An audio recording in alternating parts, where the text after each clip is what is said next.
Welcome to the Math Record. Today we will introduce the concept of the complex plane. This video will be part 1 of chapter 8 in our Precalculus class. In this video, we will learn about the complex plane and make conversions. So what is the complex plane? Well, so far what you know is that xy is graphed in the normal plane. This is referred to as the Cartesian plane, or as the rectangular. Usually you won't see Cartesian line, you mostly see rectangular in this unit. Another way to represent xy, which we've shown in the past unit, was using r theta, which is in the polar plane. And now this time, we're going to start using the complex plane. The complex plane help us graph numbers like 1 plus 2i, 2 plus 3i, 5 plus 5 minus like 2i, basically. So the complex plane will help us graph complex numbers, which is basically the imaginary numbers. Basically, imaginary plus like non-imaginary. That's what we're gonna be graphing. So the complex plane has the same properties as the rectangular and the polar. It just uses complex numbers now, basically. So let's imagine a number like 1 plus 2i, right? To graph this, 1 plus 2i. To graph this, basically you're going to have two axes, basically the similar as a rectangular plane. And this line is going to be called instead of the x-axis, is going to be called the real axis. And instead of this line called the y, is now going to call the imaginary axis. Okay? So we have these two lines.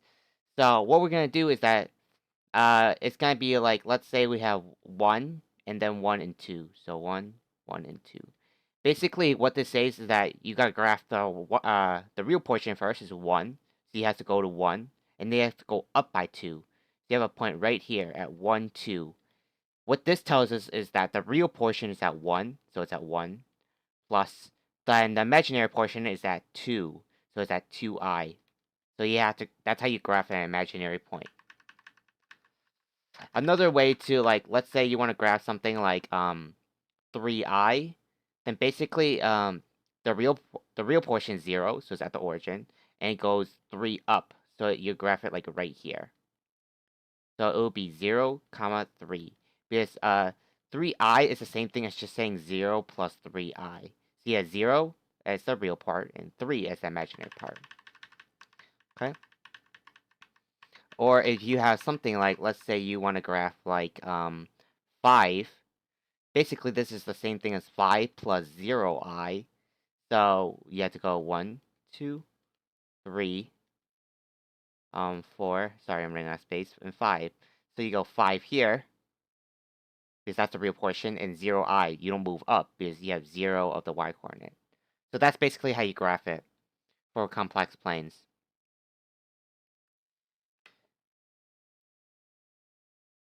Also, for complex planes, there is a polar way to write it. So similar to how xy can be written into r theta. So from rectangular, I'll say it's r, to polar, which is p.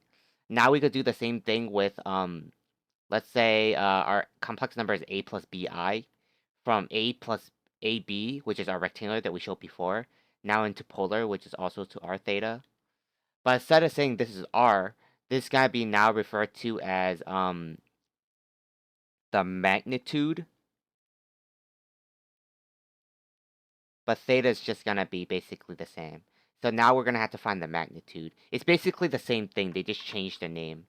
So let's now let's have something like 3 plus 4i, right? Now we basically have to find the angle and the magnitude. So drawing the plane, we have the real axes and the imaginary axes. So 1, 2, 3, 1, 2, 3, 4, right? So you have a 3, comma 4. Because this is the real axes and this is the imaginary axes. So now we're gonna have to draw the line to the origin and then make a right triangle at the x-axis, which is called the real axis. So now we have this length over here is 3 and this length over here is 4. So basically, to look for the magnitude, just basically look for the use the Pythagorean theorem. So it would be 3 squared plus 4 squared square root, and you get 5. So the radius, or which would be called the magnitude right now, will be called 5. Will be 5. Okay, and now we just have to look for the angle, which is right here.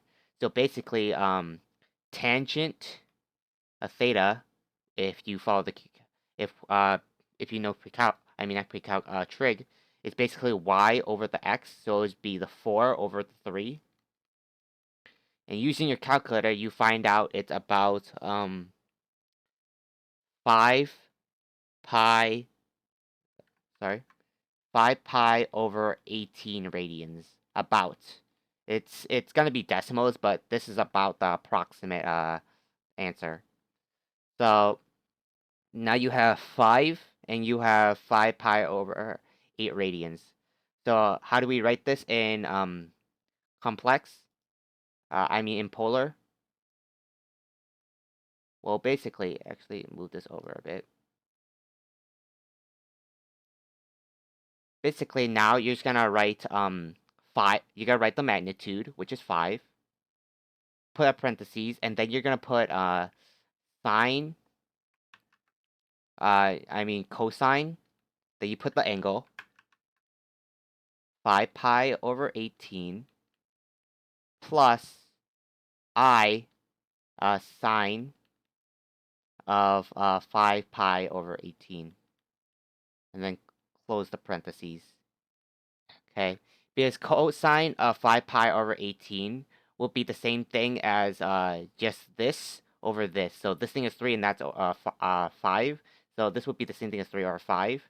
Plus I sine of 5 pi over 18, which is just this is this. Or this, the opposite side over the hypotenuse, which is just 4 or 5. So that's I 4 or 5. All that in the parentheses, and you multiply by 5. And that kind of simplifies to 3 plus 4i. You see how that works and how that's equivalent? You're basically just writing it with angle form, with angles. So that's how you gotta write it into polar, to convert from rectangular to polar form. This will come in useful during the next part of our video, which will be teaching you how to use some of these theorems. So in summary, in this video, we introduced the concept of the complex plane and taught you how to make conversions of imaginary numbers from rectangular to polar. So thanks for watching, and I'll see you at the next math record.